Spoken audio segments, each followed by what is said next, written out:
Tua Tagovailoa. Oh yeah, Tua Tagovailoa. Oh yeah, Tua Tagovailoa. Oh yeah, Tua Tagovailoa. Tua Tagovailoa. Ibua. Tua Tagovailoa. Oh yeah, Tua Tagovailoa. Oh yeah, Tua Tagovailoa. Oh yeah, Tua Tagovailoa. Oh yeah, oh yeah. Oh yeah, oh yeah, oh yeah. Hey, welcome back to another Tua Tagovailoa content and Miami Dolphins. Well, the NFL Combine is still going on in Indianapolis today and tomorrow. And in these last few days, I'm telling you, man, Mike McDaniel is a star. I mean, he's spreading love for Tua Tagovailoa and Miami Dolphins, while haters keep on hating. I tell you, that is very true. Because, I must tell you, the power of love is just powerful. All these haters are running out of things because they understand that they have been wrong. Yeah, because here is a wonderful coach, spreading love. Yeah, and not only is there, like, for example, that the love he's spreading, we're used to him spreading love back in Miami, but to do it on a national stage, especially at the NFL Combine in Indianapolis, man, I mean, the whole world is tuning in to see the possible future stars of the NFL, and also future NFL coaches, star coaches like Mike McDaniel. And I gotta tell you, it's been nice to see him making the rounds, as we saw yesterday from Mike Florio and Chris Sims. They are beginning, to hold back a little bit and show not only two sides of Tua.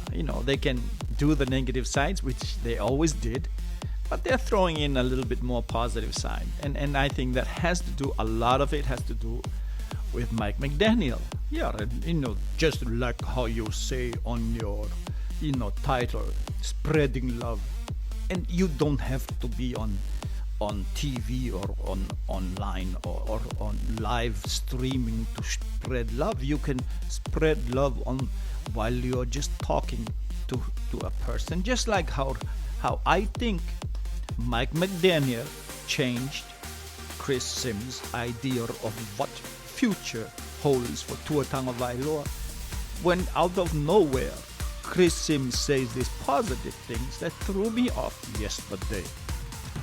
And I'll say this too, Mike, and I don't think Mike McDaniel would be mad at me for sharing this.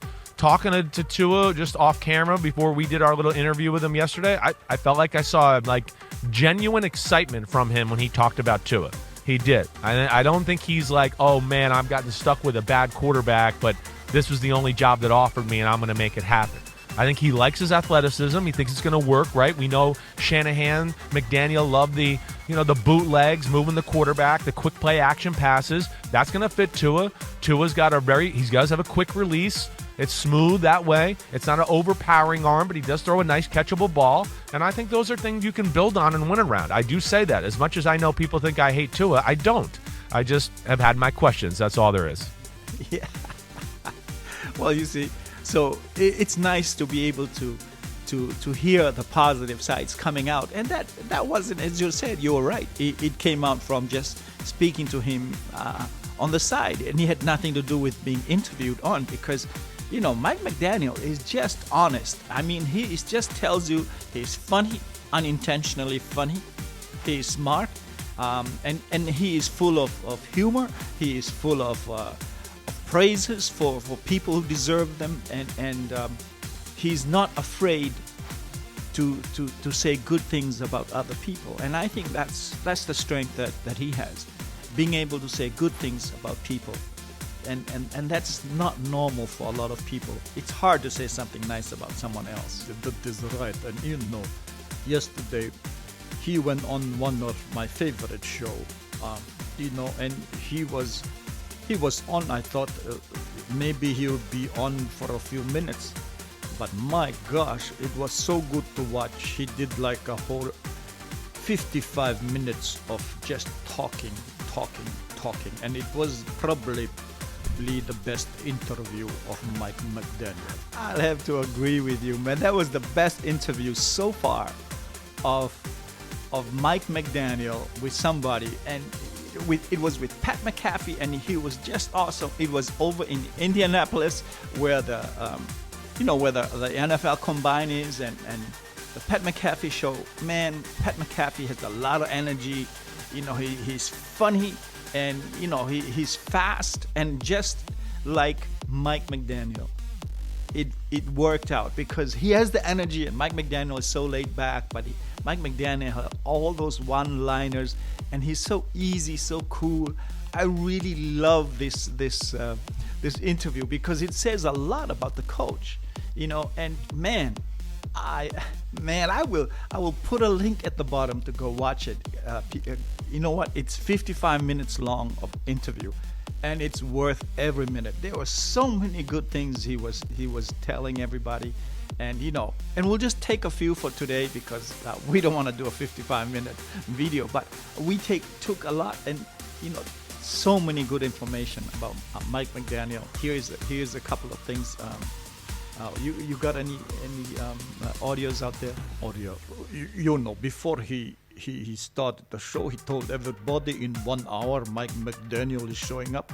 But even his short intro of Mike McDaniel was already great. Listen to this one. We have Mike McDaniel joining us, the new head coach of the Dolphins, live in studio about an hour from now. He'll be sitting right there. Hilarious individual. His name came out of nowhere, but everybody talks very highly of his big old brain out of Yale. Maybe he'll turn the Dolphins into the Dolphin happy community down there. That's what we can hope at Bubba Gumpino. Oh, yeah.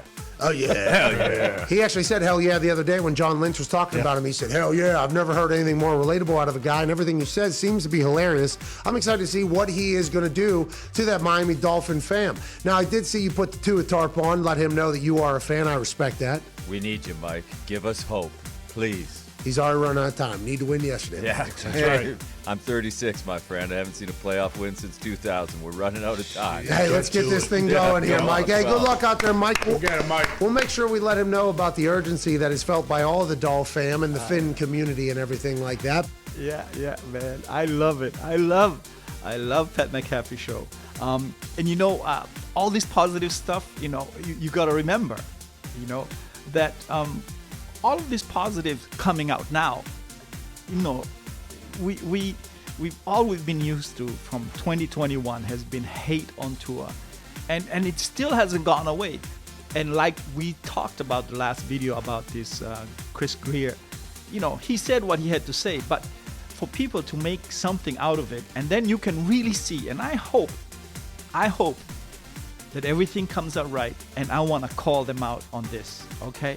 So here is that same hate that I'm hearing from some of these people that I believe will have to apologize, or will have to start, as some of you put it, some of them gotta eat crow, Here's one.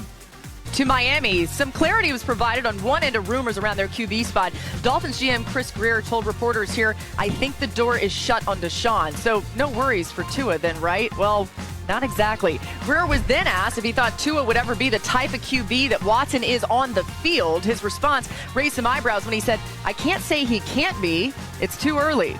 RC, not exactly a ringing endorsement of Tua. No, it absolutely isn't. And what he's saying is, I haven't seen the things that can make me say he will be elite. But when you look at the Justin Herberts, you look at the Joe Burrows, and even Deshaun Watson as a young player, we knew that these guys would be elite. We saw that coming out of college, and they immediately started to have success on the football field. This is not to say that Tua Tagovailoa can't be a very good quarterback, that if you surround him with the right things, he can't win you football games. But to say he's going to be elite, I cannot. What I can say is that he ain't. He is not going to be an elite quarterback. We will not be talking about him in the premier group. And if you want to find that quarterback in Miami, it's not going to be Tua Tagovailoa. Interesting when there's not a lot of quarterbacks to go around, if you think about it. Let's get to Baltimore. There's still R.C. Ryan Clark. I can't wait for you to start eating crow. That's right, man. He's gonna eat crow. Hey, I gotta thank you all. Shout out to all of you who have been, been kind enough to comment on this channel. Really, Frank C, man, amazing what you write. I always love reading your things, man. And if you have a chance, you guys go to the comment section. Michelle Lamar, thank you. Yes, they'll be eating crow, And I pin a big D. Oh yeah. Tua's going to kick butt next year. Man, thank you guys for supporting this channel and always showing up and commenting on these. And, this year will be big for this channel. And we're going to work our butt off because Mike McDaniel is here, really. And let's hear now the introduction, Fit for a King, and only Pat McAfee can give when he introduced on his show Mike McDaniel. Hey, welcome back to that show. It is Feel Good Friday, March 4th, 2022. I believe a living legend has joined us in studio. Hour 2 shall begin right now on this Friday. I have to hop on a bird to Miami for SmackDown this evening after this hour. Can't thank you enough for joining us. Tone Diggs is here, one half of the Hammer Don Cowboys. He looks fantastic in his cowboy hat, matching his hoodie. Joining us in an attic in Ohio, Super Bowl champion, college football national champion, COVID survivor, all-time leading tackler for the Green Bay Packers, AJ Hall is here.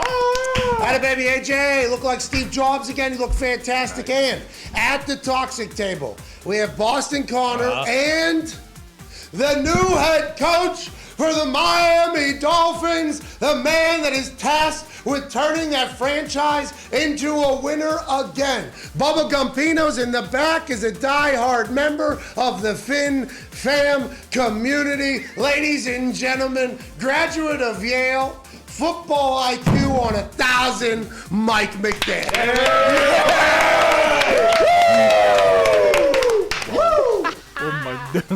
Oh, yeah.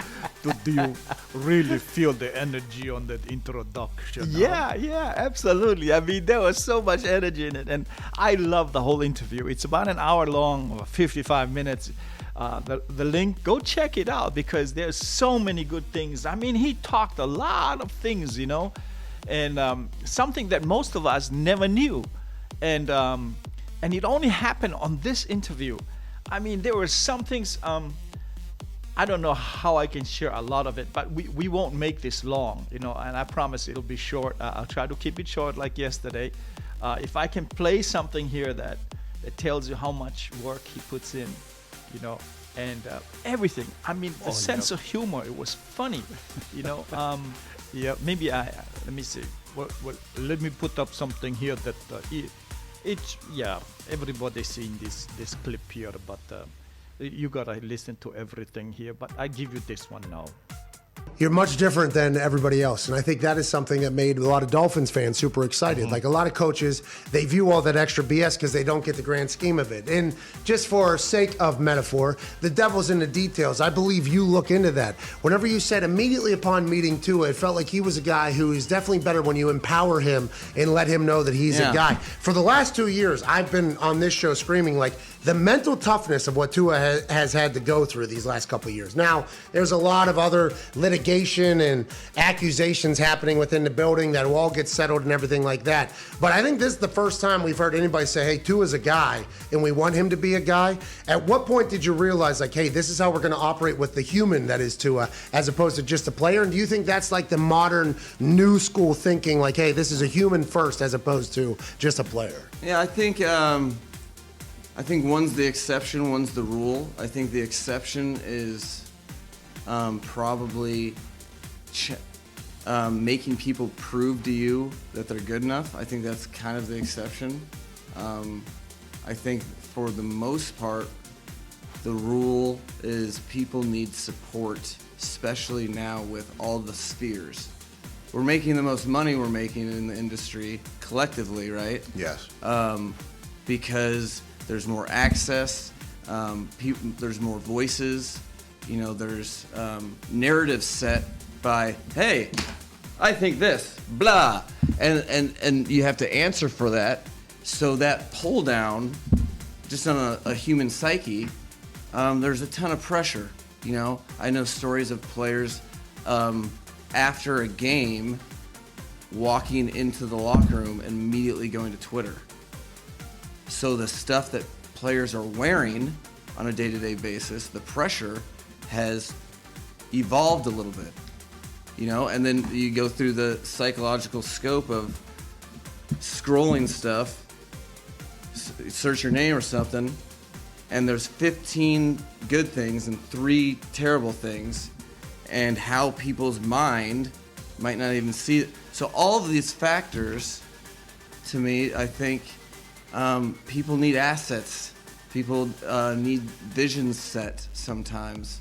There are, I don't know the percentage exception to the rule, but like I could tell, dude, you're a top 10 draft pick.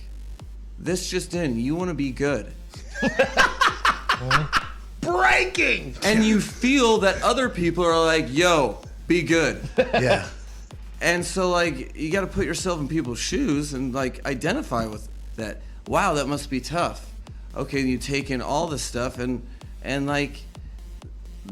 all I know about the kid is that he's genuine as all get out.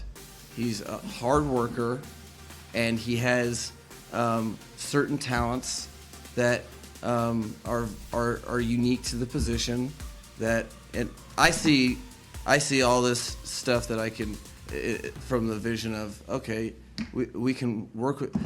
He's in the club, and oh wow, he's been doing. What if he's confident while being in the club? The prerequisite club of the talent that you need to play the position and be a top starter of the NFL. He's in the club, so then where can we take him from there? That's all I see my job as, and all that other stuff is, I don't know, juggling nonsense. I'm a coach.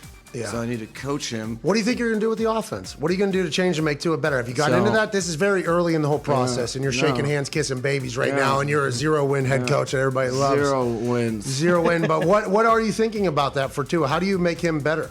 We're going to start with scoring more points than the opponent. Wow! Holy shit. Oh, no. You are changing the game. Changing the game through math. Yeah, that's right. No, I think So funny. And really, the whole thing is great. And you just go check it out. If not, I'll be taking some clips out of it on our next video. We'll do one again tomorrow, because basically there was a lot of information that everybody just needed to hear. And he talked a lot about things about changing the locker room, and about helping the players to study film, because that's part of his strength, and how he became so involved in coaching, something like that. He studied a lot of film, and that helps the whole team, and he can tell a good team that they've done their film work. And what was the funniest thing, he mentioned that he had the San Francisco film video guy sent over all his videos over to Miami, and guess how many of them was in there? I know it. You tell them because it is very funny. Yeah. 809,091 films. That's how much he has to help the team. Isn't that amazing? I mean, that is the type of work that Mike McDaniel will put in to make sure that the team will win. And I'm looking forward to that. And because I know he's a hard worker, and he spends a lot of time on film study and helping to teach the game to the players. And I think that is a wonderful thing. Hey, I think that's about it. We're coming to the end. And for those of you who are still here watching, listening, and thank you so much for joining us. If you haven't done already, if you're not part of you haven't subscribed, please do. It helps us out.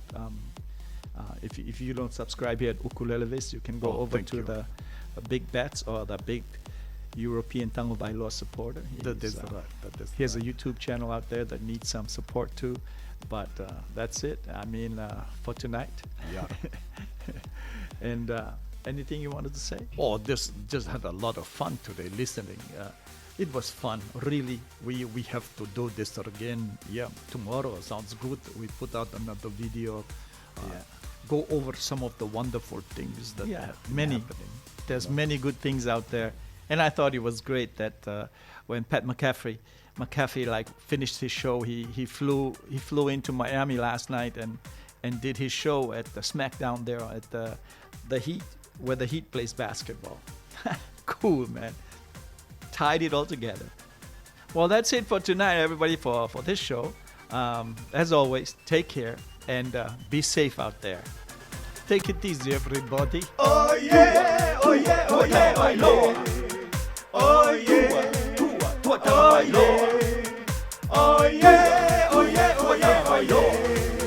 Oh yeah, Tua Tagovailoa. Tua Tagovailoa.